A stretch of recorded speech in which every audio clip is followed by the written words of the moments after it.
So today I just want to showcase how we're going to build this end-to-end type safe, most up-to-date form following best practices.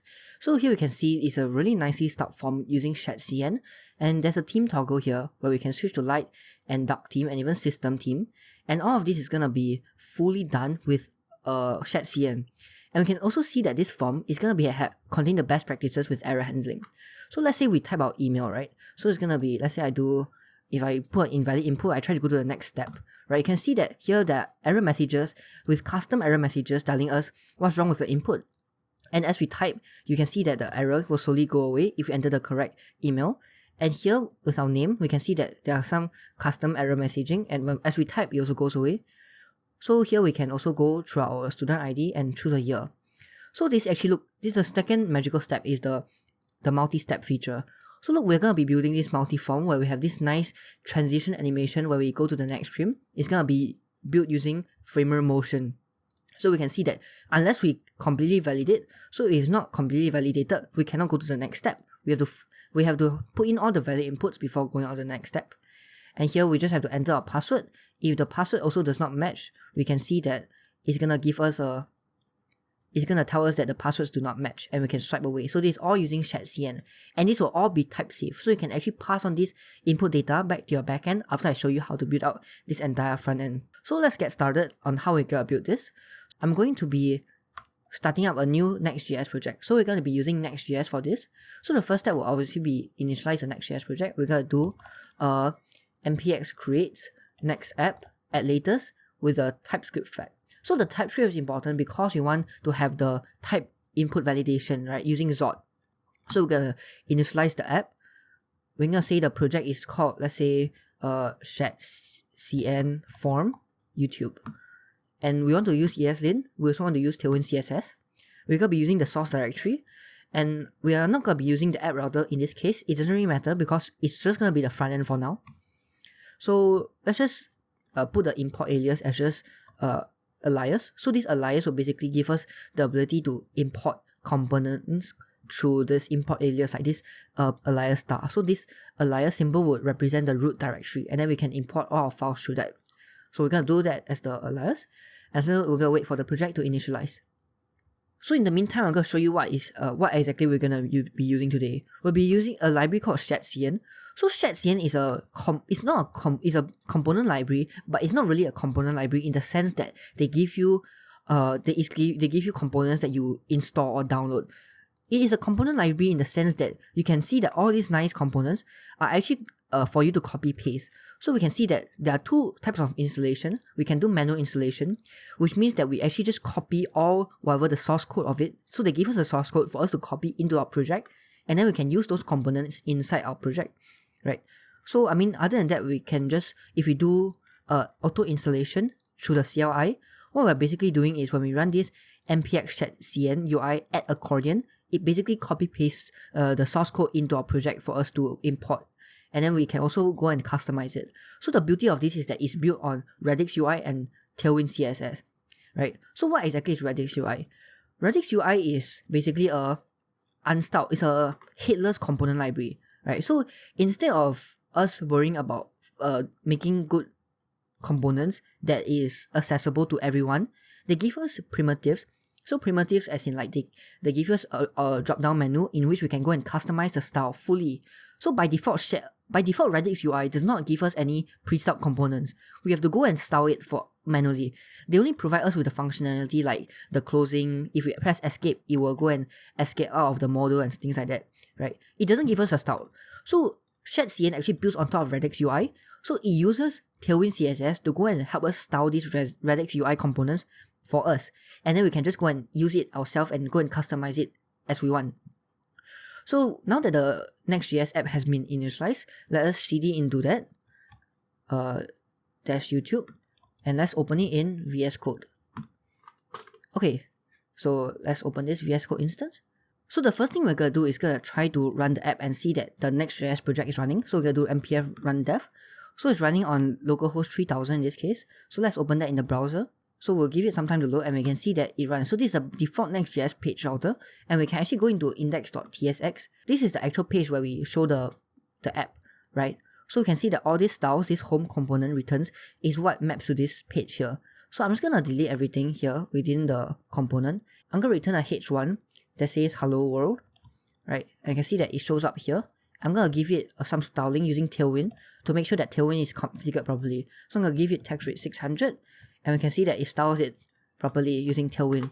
Right, I'm gonna go to the globals.css. So under styles, there's a globals.css that comes predefined, right? We're gonna first remove this entire file because I don't want to have any default styles for this. It's gonna be handled by shadcn when we start the initialization. So I'm gonna delete this file, globals.css, and now we can see that it doesn't work anymore, right? Why? Because if you go to underscore app, we can see that it's trying to import globals.css, which doesn't exist. So now let's start the installation of shadcn. So the first step I'm gonna do is I'm going to open up my terminal.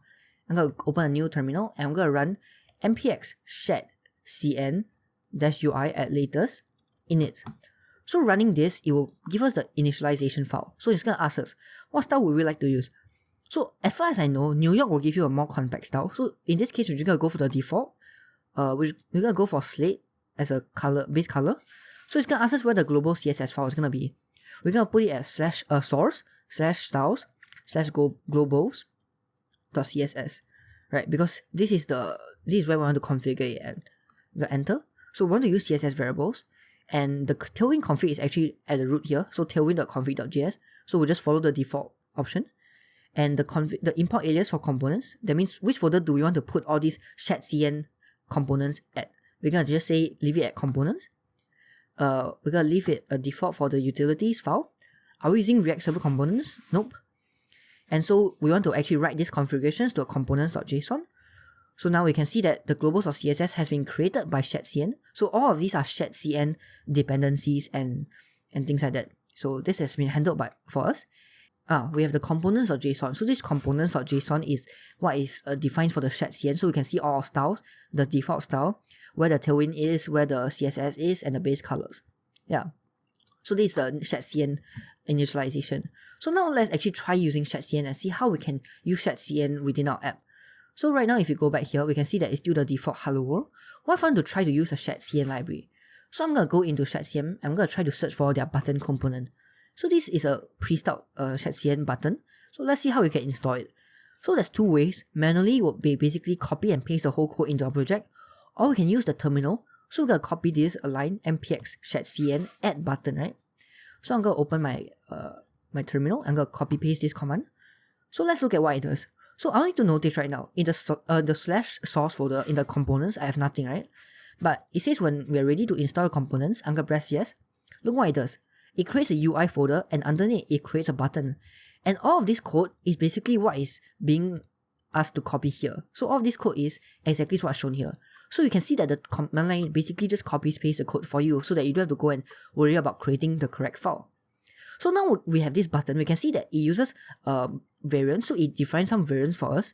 So it creates like the default style, and then based on different variants, we add different styles to it. So BG destructive, which is like a red color, and we have different sizes of the buttons, and basically it just exports the component for us. So we don't ever actually really need to touch this file. We just need to know that it exists and we can import it. So how do we import it? Let's gonna import it from us. Return.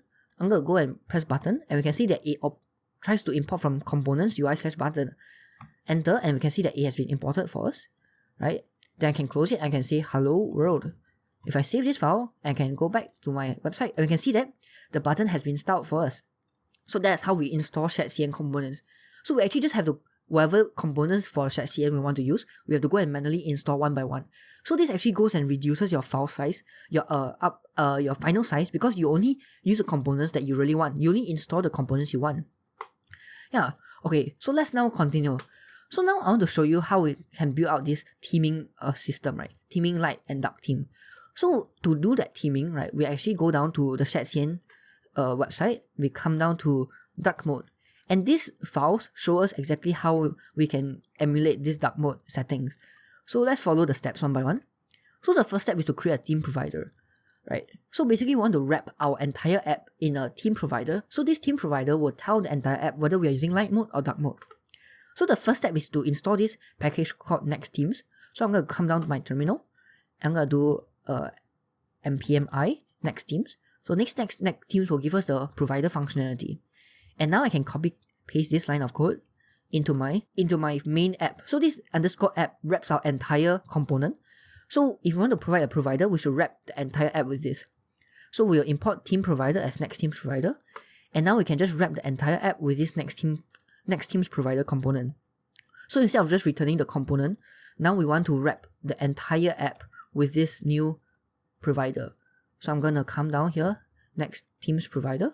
I'm going to wrap the entire app like this, right? And then I can see now that I can give it some default attributes to this. So I can give it an attribute called class, and then I can give it a default theme of whether I want it to be light, dark, or system. So in this case, I'm going to go with system. So I want to respect the user's choice on whether they want a light theme or dark theme. And then we're going to give it called enable system, right? Enable system. Okay, we're going to save this. And let's look back at the website. So for now, nothing has changed. But you can see if we change the default theme to dark, now everything becomes dark theme. So now we have this entire control through this one variable, the theme, right? So we change back to system. Now by default, my system is dark mode, so it respects that decision. Okay, now the last one is actually adding the mode toggle. So we want to add this select button, right? This, because it's a menu select. When we press on it, it shows us some options. Let's look at the code on how they do that, right? We're going to basically create a new component just for this button. So we're going to come down to component. Under component, I'm going to create a new file called, not under UI, but under component itself. Let's call it team toggle.tsx. I'm going to use the handy feature tsrafce. So this is a snippet that is from an extension called ES6 snippets. I think you can install it from here under the extensions. Yeah, it's a snippet extension. So when I press tsrafce, it gives me a TypeScript React functional component and it exports it for me. Alright, so let's actually copy the code. So under the code here, I'm just going to copy everything. I'm going to explain what I'm doing here. So I'm going to copy paste everything, remove use client, and we want to basically rename this component to team toggle. Okay, awesome. So we can see that actually shadcn is now shouting at us because this drop-down menu component doesn't exist. And remember, whenever we want to use a component, we have to go and manually install it from shadcn. So let's do that. We're going to do npm shadcn latest add drop-down menu, right? So we'll let that install. Yes. So now you see under UI, it installs this drop-down menu for us. And then what we can do is, we just need to actually use it. So now it has been downloaded and we can use it here. So let's save it, right? So even though we save it, we can't see it because we are not actually using this component within our app yet. I'm going to come down to app. So this is the app router, the base app where all the components is. I'm going to import this team toggle component.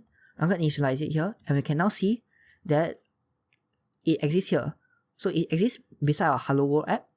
And if we press light, it changes to light, dark changes to dark. So we can see that shadcn provides us with this incredible functionality where we can do light and dark theme with just a simple component that we just copy pasted from their website. Yeah.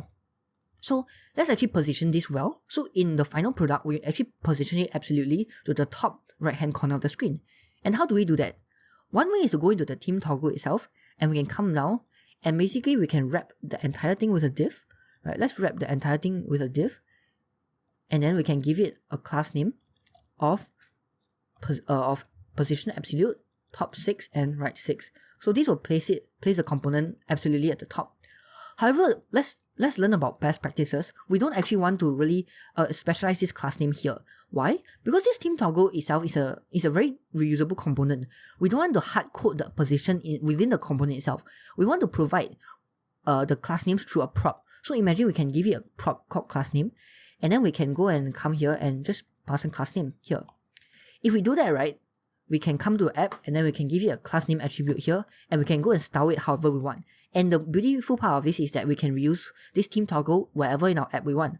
So how do we actually go and achieve this functionality? So the way we do it is actually, we want to go and customize the props for this. We have to tell it what kind of props it accepts. In this case, we want it to accept the props called react.html attributes, right? It's a HTML div element, meaning this component will accept any attributes that a normal div element would accept. And from there, we can actually destructure the class name property and the rest of the props. And then we can go and we can specify the class name and we can give it the rest of the props that is passed down. So like this, we can see that we can make it very reusable. We can pass the class name, we can pass it absolute, top 6 and right 6. Right 6. And you can see that now everything works the same, and this reusable component can be used whatever our app, and we can style it however we want through this. And you can see that if we go and press control space, we can see that all these other props that a normal div element will have will also apply to this theme toggle element. Beautiful. So we are doing great. So we have added the theme toggle and we have seen how we can set up shadcn to make it work. Right. So now let's actually start the actual form of making this type save form. So we're gonna do the front end first, then we can add the type save and the input validation afterwards. So the first thing I'm gonna do is I'm gonna come down to shadcn. I'm gonna search for their form component. So this form, right, is actually they talk about how to design good HTML forms with well structured and semantically correct, easy to navigate, accessible, and has support for client side and server side validation. It's also well styled, right? So shadcn actually recommends using React Hook Form and Zod, which is exactly what we're gonna be doing. So these two libraries, React Hook Form and Zod, is gonna give us the TypeScript functionalities to go and validate our inputs. So let's look at how they build out their forms. So the first step is to go and install their form components. So the first thing I'm gonna copy here using npm. Let's go back to the VS Code. Let's install their form.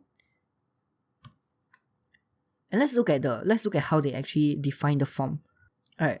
So after installing the form elements and the buttons and the inputs, let's look at example of how they actually write the card. So we want to actually get the card component. So this card component is the wrapper here, which is centers at the center of the screen. So let's just copy the code here. We can see that there's already kind of a form element inside. So let's copy the card components, whatever they have here, into the thing. And we see that we also need to download the card from shadcn.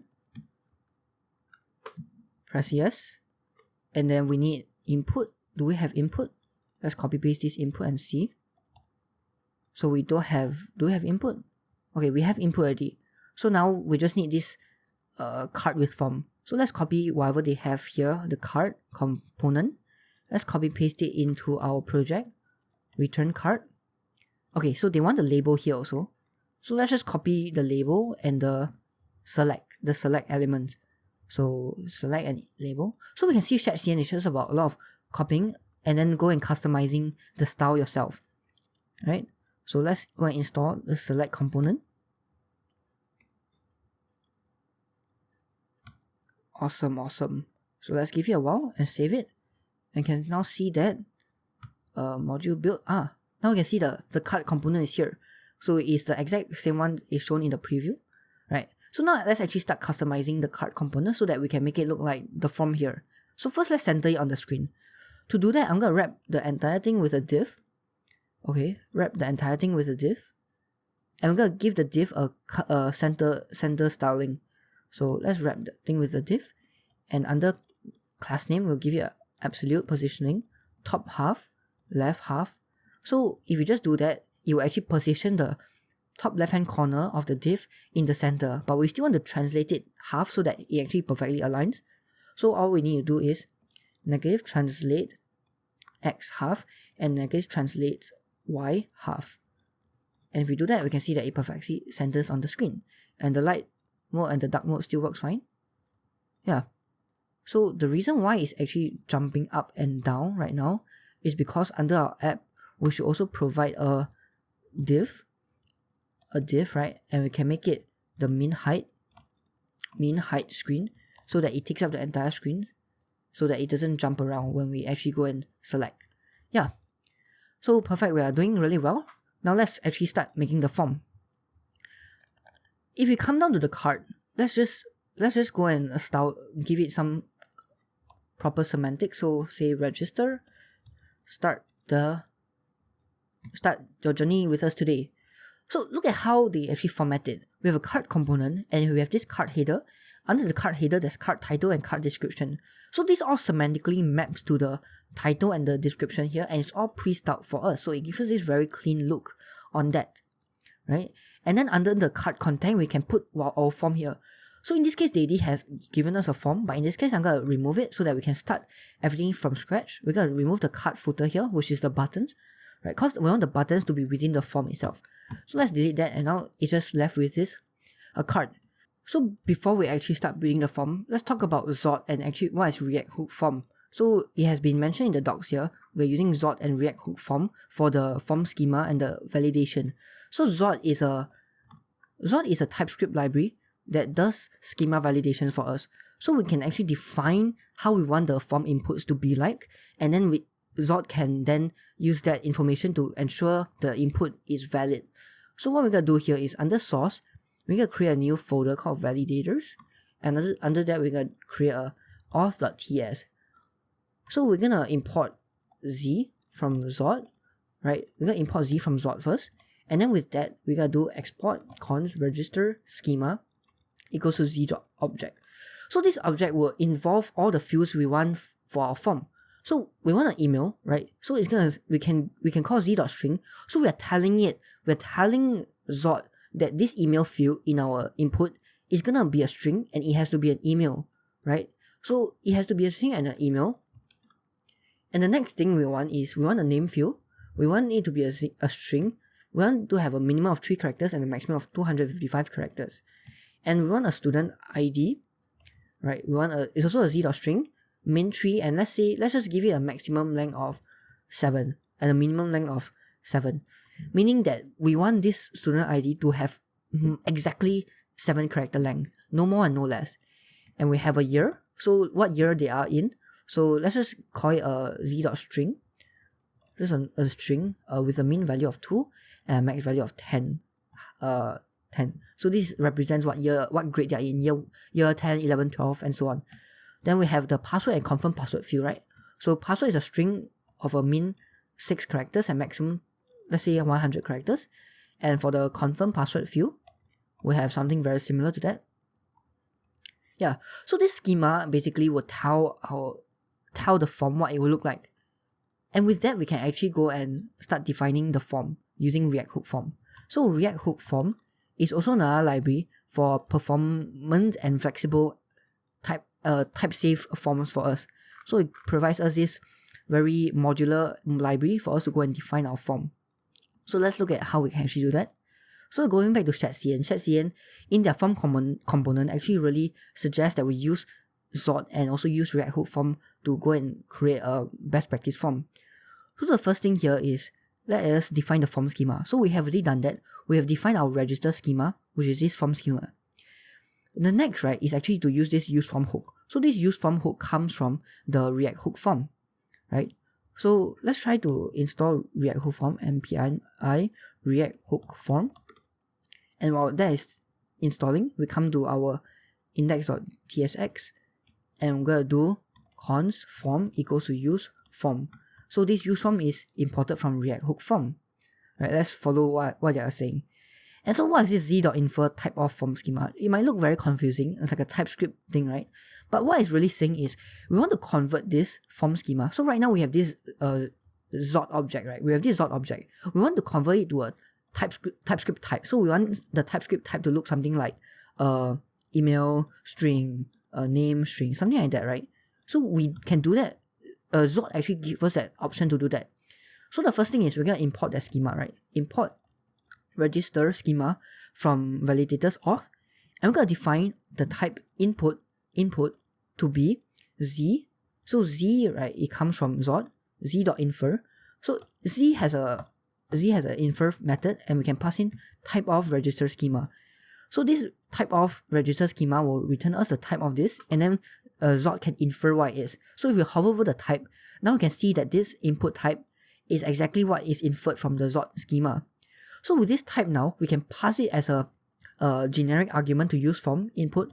So this tells React Hook Form what kind of input it's expecting, right? And then now we want to actually, after that we want to go and specify the resolver. We're telling React Hook Form what kind of input validator we're using, because there are other input validators like type validators like yum, right? So yum is another npm library that basically does type safe validation for us. right? So we're not using yum, we're using Zod. Therefore, we're trying to specify to React hook form that we're using Zod. So we are using this Zod resolver, which we can find from this package called hookform/resolvers. So I'm going to install that package, npm I add hookform/resolvers, right? Then we can go and import this Zod resolver from this library. With that, we can go and define the resolver as, so we can see that if we press Ctrl and space, the resolver is the Zod resolver, and we pass in the schema. So we want to resolve the validation of this schema, validation of the form to the register schema, which we have defined in this auth folder, auth file. And the next one is we can now specify the default values. So I press Ctrl and space, you can see that we have so many options to go and define the use form hook. So we're going to do default values. Anchor is an object. And now if I press Ctrl space, we can see all of these are exactly what we define in the schema. So it provides us this type-safe way of defining what the input should look like. So we can initialize everything to be just an empty string, right? So this gives us the control input for the React components, React inputs, student ID, and lastly year. Okay, so now we have this form element, right? Let's move on and we're gonna see. So we want to define a submit handler. So what happens when we actually submit the form, right? So we'll define a function called function on submit, right? Well, what does it take in? It takes in data, which is the input type. So this input type, remember, it comes from this TypeScript type. So it will tell us exactly what kind of data we're gonna have. For now, we're just gonna console.log data, right, when we submit. Yeah. So now let's go down and we can use the form component to actually build our form. So we have really imported all this form, right? We have downloaded the form component, we have downloaded the button component, and imported into our file. And then now we have imported the schema, and now we can actually go and return the form. So I'm gonna copy paste everything here, form, and I'm gonna explain slowly what it actually does. So under the card content, because right now you see the card content is empty, we're gonna paste this form within this card body content. Paste it here. And now the name. So you see now the name is telling me there's something wrong. Why? Because this username field doesn't exist. Right? That's the beauty of TypeScript. If we go and define the types and then we go and use a type that's not defined, it's gonna shout at us. So if we go and press Ctrl space, we can see all the fields that is available. So in this case, I'm gonna put name as a field. I'm gonna save the object, come back, and you can see now we have this nice input. So let's break down exactly what we copy pasted. So we can see under the card content, we have this form, right? And we spread out the attributes from this form object, from this form variable. And this form variable comes from the use form hook that we use for React hook form, right? And then now we define a normal HTML form, right? And then we pass the on submit to be this form.handle submit on submit. So this on submit is our custom function here, whereas this form.handle submit comes from a utility method from the React hook form variable here, right? And then now this is the actual rendering of the thing. So this form field comes from shadcn, right? So look at how we actually define the input. We have a form field, we tell it that it's being controlled by the React hook form. So this is the control prop. We give it a name. So this name go and corresponds to the schema. So whichever attributes we are trying to input for the schema. And then under this render method, we actually give us the opportunity to go and type out the UI for it. So in this case, it gives us the form item, it gives us the form label. So this form label is whatever is shown here in the username. So let's just change this to full name. You can see it's updated under full name. And we have the actual input element here as a placeholder. So I'm going to say enter your name. And it shows up here. Enter your name. And we have this form description that we can put whatever we want here. And if there are any errors, it shows under here this form message. So this form field component gives us a very semantically convenient way of typing out our UI and following best practices. So it's being controlled by a React hook form and also give us that shadcn look. Okay, so now let's continue building out. So we have email, name, and student ID, year of study. Right, so let's continue. We'll continue with email, right? So the next one is, let's just copy paste down this form field component. We'll come down to this and we'll say, instead of controlling the name, we'll control the email instead. So now we'll say email and say enter your email. So we'll remove the form description for this so we don't need to see that. So now we have this. So the spacing here is a bit weird, and that comes from this class name here where we say space dash space dash y dash 8. I'm going to remove that. I'm going to put it as just 3.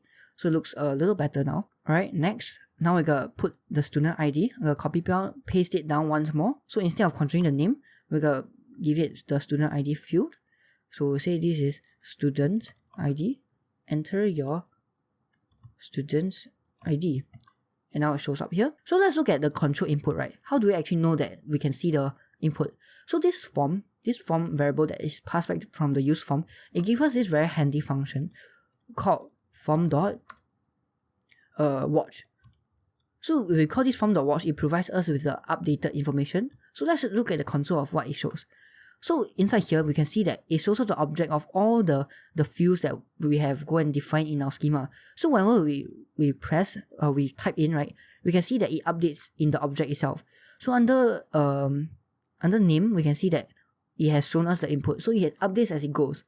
So let's just make sure it works. So form.watch works, right? So if it works, we know that React Hook form is going controlling our forms properly. Next, we want to add this select. So how do we actually add this select year of study? What we can do is we'll come back to shadcn.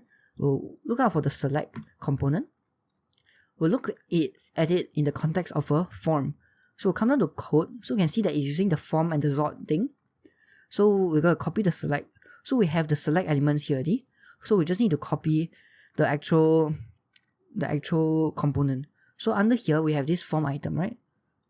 Under the form item, we're going to copy everything from the form item down to the form item. We'll come back to index.ts. And under this form field here, we have, just copy it down here. Sorry. So we actually need to copy from this form field onwards. So this form field, all the way. So it's a self-closing component. Come down here. And then we don't need this link. Let's save it. Let's just look at what the copy pasted looks like. And now we can see that, so email, we can see the select options. So now we want to actually link this up to our schema. So under this form field, instead of controlling the email, we want to control the year. And then we want to ask for the year of study. Right, so we can see that it's being updated here. And now instead of basically giving them all these select items manually coding out, what I'm going to do is I'm going to open JSX. I'm going to type in 10, 11, 12.map. So for each year in this array, I'm going to return a select item, right? Return a select item. So the issue here is they need a key. So the key is going to be the year. And for the thing, I'm going to put in the year. So I'm going to put year, just template it in the JSX. And I'm going to delete whatever is down here. So I save that. What it will do is basically it gives us this year 10, 11, 12. Then whenever we need to add, we can just add it dynamically here, 10, 11, 12, 13. So it actually maps out for us. And we got the key and the value. So the value we should also change to year. Awesome. So value, the reason why is because number is not tied to string. So we can just do to string. Okay. So now we can see the select works and it's now linked up to the form. Okay, so now let's add the password and the confirm password field. So what we're going to do is, let's just remove this form description. So now it's good. So I'm going to copy the form field here. So this is normal form field, the text input element. I'll come down below this form item and I'm going to say this is the password field, right? So I'm going to ask for the password. Enter your password. So you can see that now it's a text element, right? But we want the password field. What we're going to do is come down to input. We give it a type of password. Awesome. So now it's a password field. And we'll do the same for the confirm password field. Copy this down. Paste. So now this is confirm password. Confirm password. And please confirm your password. Okay, cool. So now we have all of this. Let's try submitting. So you see when the moment we press submit, so this is a type submit, right? When we submit, basically it will call this onSubmit function. This onSubmit function will call the form handle submit and actually call this custom onSubmit. However, when we call this handle submit, React Hook form actually does the validation for us. And that's the magic of React Hook form. So let's say I'm asking for the name and press enter. When I press enter, it goes and try to auto-submit. However, because there are errors in the form, it doesn't let me auto-submit. And it shows me all these nice error messages for us. So let's look at how we actually can customize these messages. string must contain at least 3 characters. How do we do that? We can come down to the auth schema. So this is the beauty of the Zod integration, right? Watch. So if we ask for the name, right, this min3, I can give you an additional parameter called message. I can say, your name should not be that short. And if we save that and refresh and try submitting, we can see that your name should not be that short because it violates this minimum of 3 characters, and we give you a custom messages which shows under this element here. So if as we type, we can see that if it is above 3 characters, it goes away and then it's valid. For the email, we can do the same. So as we type, right, we can see that if it's a valid email, it goes away. So the student ID, it must be at least 7, at most 7 characters, right? But the reason why is it must be exactly 7 characters. So we'll give it 7 characters and now it's fulfilled. However, what if I say the student ID should only accept numbers and not strings, right? How can we actually ensure that? Right? You can see that although this is 7 characters, we don't want it to be valid because we don't want strings. What we can do is under student ID, we can do .refine. So this refine gives you an additional check on the input for yourself. We take in the value and we just want to return whether it's not a number, a val as unknown as number, right? So what this does is basically it gives us an additional check. We want it to only contain number. So if it is a number, it will return true, then it will be valid. However, if it's not a number, that means it contains strings, then it's gonna shout at us. And we can give it a custom message also, message prop, and can say student ID should be a number. Let's confirm this, and now we can see that if we refresh and try to submit, and although we can give it 7 characters, it says student ID should be a number. So if we pass in 1, 2, 3, 4, 5, 6, 7, now it fulfills. So it fulfills all the fact that it's a string, it's 7 characters long, and also it fits the refined message. So this test the power of Zod validation. We have custom error messages and we have custom custom validation. So the year and the password is the same. So let's just go and try to fill out. So we'll enter that. Then for the password, we'll have the 6 characters and 6 characters. And then this is a invalid email. So let's try this. Okay, so now if it's all fulfilled, we press submit. We can see that inside the console, it gets logged out. So this is actually under the console.log. So instead of logging out, let's just alert it as data. Let's just json.stringify data now for. So let's try that. And we can see that it gets alerted out. So at this point, you can go on and do you can go and pass it to your backend. You can pass it to whatever authentication service, and you're gonna be sure that it's gonna be valid, and you have all the type safety there for you. Done. So you don't have to do additional validation. Yeah. So that's the power of Zod and React Hook form. Okay, so now that we have done this, right, we can see that what's the issue here? It's a really long form, right? So now I'm gonna teach you how to convert this form into this multi-step form where we can input our email, student ID, year, and we can show how do we actually do this multi-step sliding form using framework motion. So at this point, you're already done in the sense that you can take whatever you have learned here in React Hook form and Zod and you can go and create nice forms. So now from now on here is purely teaching about animations and framework motion. Okay, so how do we build a multi-step form? So we want to break this up into 2 steps. The first step, we just want them to enter the first 4 fields. And then the password and confirm password will be on their second step. So we basically represent this step in terms of a React state. So what we're going to do here is we're going to define a new state here called form step, right? So it's going to be initialized to 0. So let's also import React from React. Okay, then we have this form step. So based on the form step, we actually want to hide certain elements. So we want to hide these 4 things, and also want to, if it's form step 0, we only want to show the first 4 elements. If it's form step 1, that means the second step, we want to show these 2 password fields. Okay, how do we actually do that? The first step on doing that is, let's come down to this form field, right? Let's collapse everything so that we can have a better idea of what is happening. So form field. So now we can see that there is, how many? There's 6 form fields, right? Let's go and comment it out. So the first form field is gonna be the name. The second form field is the email. The third form field is asking for the student ID. The fourth form field is asking for the year. And the last 2 is asking for password and confirm password. Okay, so let's break it down. So we're gonna basically wrap the first 4 fields into a separate div itself. Right, let's wrap this for under up to user. So that's in a separate div itself. And for the password and the confirm password, we'll wrap it in a separate div itself. So we want to basically segment it such that based on the form step, we display different div. So if we save that now, we can see that it's still the same, but the styling is a bit off. Because within each div, we can also add a space dash y dash 3 to it. So it looks nicer. So under the second div, we'll also space dash y dash 3. So now it's back to the original long field. Okay, so how do we actually go and render it conditionally? What I'm going to do is, I'm going to use a new utility called cn. So under the utils file, so this utils is actually created by shadcn that exports this cn function. So what is this cn function? It's a Tailwind utility function where it helps us merge our Tailwind classes together and give us some nice utilities when defining conditional styling. So we're going to import this cn function. I'm going to show you how we can use that to hide these elements.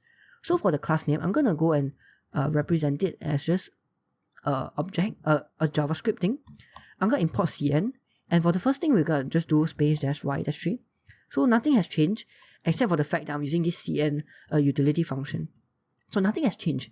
But now I can pass in as a second argument. I can pass in an object and I can pass in, let's say, when it's form step 0, I want it to show, but when it's form step 1, I want to hide it. So what I can do is, I'm going to give it a class name as hidden. So I want it to be hidden when the form step equals to 1. Right, so when its form step is 1, it hides, right?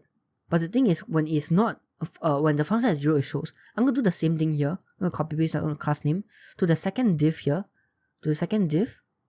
right? Copy paste here. But instead of hiding it when it's 0, I'll hide it when it's actually 0. So now we can see that it's hidden. It's hidden. And I'll show how do we actually increment the form step. Let's add another button here beside the submit for us to go to the next step. So at this submit button, I'm going to define I'm going to wrap it in a div, right? Wrap it in a div. We'll give it a flex and gap 2, right? And wrap the button. And we want to have an additional button where we can go to the next step. So next step, we'll have just a normal type. So we have this next step here. I'm going to add another style here. Add a arrow right. So this arrow right comes from a Lucid React, which is a logo library. And now we can see that this arrow here. Let's style that a little. So width 4, height 4, and give it a little margin so that it goes and margin left 2. So it goes and style it a bit nicer. So, and then let's also give you a variant. So this button will give you a variant of ghost. So this ghost will make it look just a bit nicer here. So when we hover over it, it can show here. Awesome, awesome, awesome. So once we have that, whenever we click on it, right, we want to click on it, what we're going to do is we're going to increment set form step to be 1, right? So now let's try, if we press this, we can see that it goes to the next step and we hide the 4, we hide the 4 inputs and show the 2 passwords, right? So right now, this is the basic of how we're going to do the form step thing, right? Okay, awesome. So when we are on the first step, we actually don't want to show the submit button. We actually want to show the submit button only when we're on the final step. So we can also go and conditionally hide this submit button, right? So we're going to use the same class name trick. So we're going to do cn. So it's only going to be hidden if the form step is 0. So let's go back here, and now we can see that it's hidden when the form step is 0. Then only when the form step is 1, it shows up. Awesome. So actually when we press next step, we actually want to validate. So if it's invalid on the first step, we don't actually want to let them go to the next step. And how we can do that is, on this next step here, right, on click, instead of just directly going to the step 1, we want to do some validation of the current 4 inputs before we go to the next step. So what we can do that is basically under the form. So remember this form element, this comes from the use form hook, right? So this actually provides us some utility function to go and check whether the form fields are valid. So we're gonna first trigger. So this form.trigger will basically go and trigger the validation for the fields that we want. So in this case, we want an element of the 4 things, which is email, name, year of study, and also the student ID. So we just want this 4 because we don't need to go and validate the password fields yet, because we are not at the password field step yet. After triggering the validation, we're gonna try to get the states of these 4 inputs. So we can get the email state. We can do form.get field state and pass in the email field. I'm gonna do the same thing for the 3 other things. So name state, year state, and also student ID state. And then we'll just go and update it like this. Student ID, year, name. So after getting the state, we want to check, right? If not email state dot is, so we can see the email state gives us 4 attributes, right? Error, invalid, is dirty, or is touch. So if it's dirty, that means if it's not dirty, so what dirty means is whether the user has actually touched the input, whether they have actually inputted anything. Whenever they input it, this state will automatically be dirty. So we're trying to check if it's not dirty, meaning they have not touched it yet. If you have not entered anything yet, why let you go to the next step? So this is what this condition checks. So if they have not touched it, or the email state is invalid, right? So if any one of these cases is true, we want to directly return, right? So we don't want them to go to the next step, right? Then we'll do the same thing for the 3 other. So if all of these are either dirty or invalid, not dirty or invalid, we want to directly return. Then if only all of these are true, then we go and set the first step to 1. So let's try doing this. So we press next steps. You see that it tries to validate all the fields before letting us go to the next step. And if we press enter here, we can see that it's the same thing. So whether we press the button or we press the enter button when going to the next step, it will trigger this validation. Okay, next, let's say everything is valid, right? So this is valid. So I could enter and it shows an error state, right? 2, 3, 4, 5, 6, 7. Okay, now it's valid. Then when it's valid, then it will allow us to go to the next step, which is good. So then we can enter the password. So remember, see, we also don't want to show this next step when the register is there. We want to show a back button to let them go to the previous step in case they enter anything wrong. So under the button here, we're gonna add another button. So I'm gonna copy this. Let's just copy this submit button. We'll come down here. It's not a type submit, it's just a normal button. And we'll say go back. Right? So we only want to show this when the step is 1. And in this case, for the next step button, we just want to add this class name.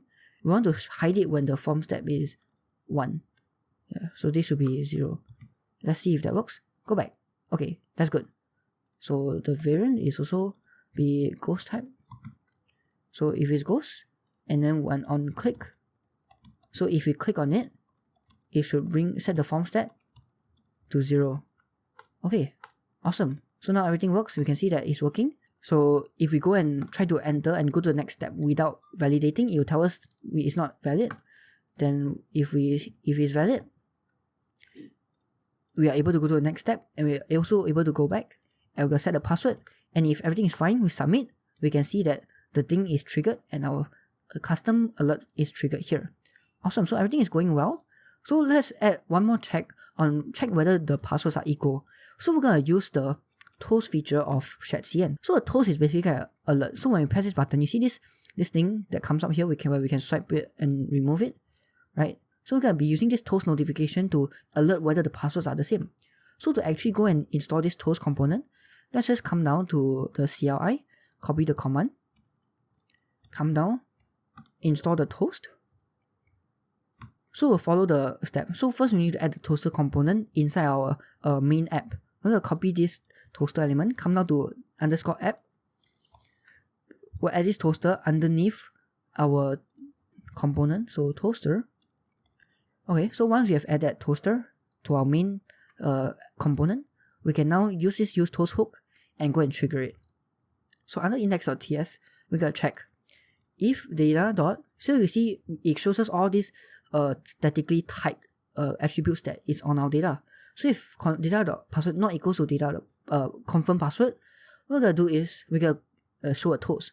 So I can take toast equals to use toast, which is imported from this use toast hook that is imported for us. So then I can call the actual toast function, and I can pass in a title field, right? Title, say passwords do not match. I can give you a variant of destructive.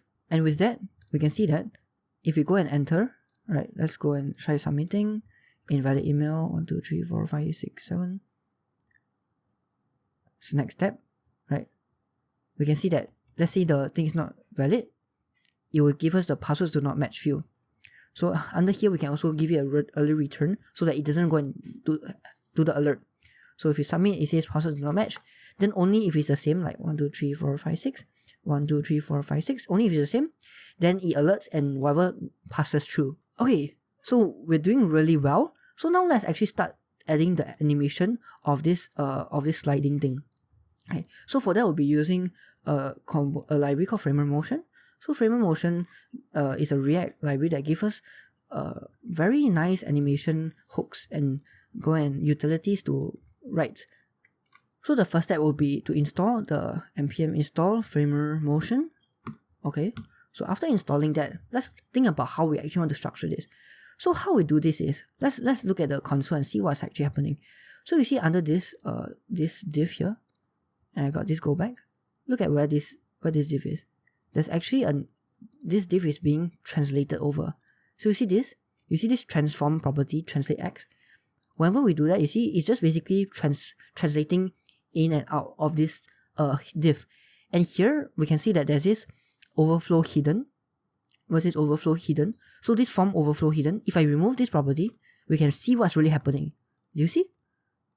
So it's actually basically just having two divs stacked side to side, and then we just basically shift the positions as we go to the next and back.